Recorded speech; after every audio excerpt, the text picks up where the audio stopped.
మీకు ప్రశాంత్ కిషోర్ ఏమర్థమైంది సార్? అతను ఏ రోజు కూడా తన వల్ల పార్టీ గెలవాల. ఇప్పుడు నేనేమంటానంటే రజనీకాంత్ గారు పార్టీ పెడతాను ఒక టైంలో ప్రకటించారు.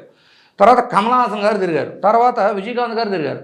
అలా కొత్తగా పార్టీ పెట్టిన వాళ్ళని నీ స్ట్రాటజీస్తో నువ్వు గెలిపించగలిగితే అప్పుడు నువ్వు ఒక స్ట్రాటజిస్టువో ఒక సెఫాలిస్టువో నీ వలన జరిగిందని చెప్పుకోవచ్చు. అంతేగాని ఎలాగూ గెలిచే వాళ్ళ దగ్గరికి వెళ్ళి నేను చేసి పెడతా మీకు ఎలక్షన్ అని 130తో గెలిచే వాళ్ళని 140తో గెలిపించి నా వల్లనే 140 సీట్లు గెలిచాయని ఆ కార్యకర్తల యొక్క కష్టాన్ని దోసుకోవడం, ధైర్యాన్ని దెబ్బతీయటం కూడా.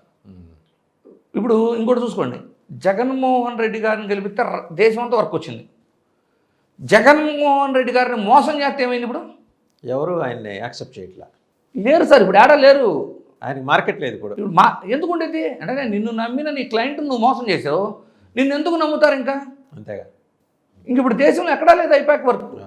సో బేసికలీ సార్ మరి అది ఆయనకి ఇచ్చిన దేవుడు ఇచ్చిన వరమానాలి ఎవరికి? జగన్మోహన్ రెడ్డి గారికి. తనని మోసం చేసిన వాళ్ళకి అతను అంటే టార్గెట్ చేసి ఏం చేయవసరం. తనను మోసం చేసిన వాళ్ళ చరిత్ర మనం చూసుకున్నా కూడా నేచర్ చూసుకుంటుంది, అదేందో మరి అలా జరిగిపోతూ ఉంది. సో ఓవరాల్గా నేనేమంటానంటే సార్, రైట్, లీడర్షిప్ క్వాలిటీ అనేది బై బాన్ కొంతమందికి వస్తుంది, అది నేర్చుకుంటే రాదు. ఎస్. సో అది ప్రశాంత్ కిషోర్ తెలుసుకుంటే మంచిది అంటాను.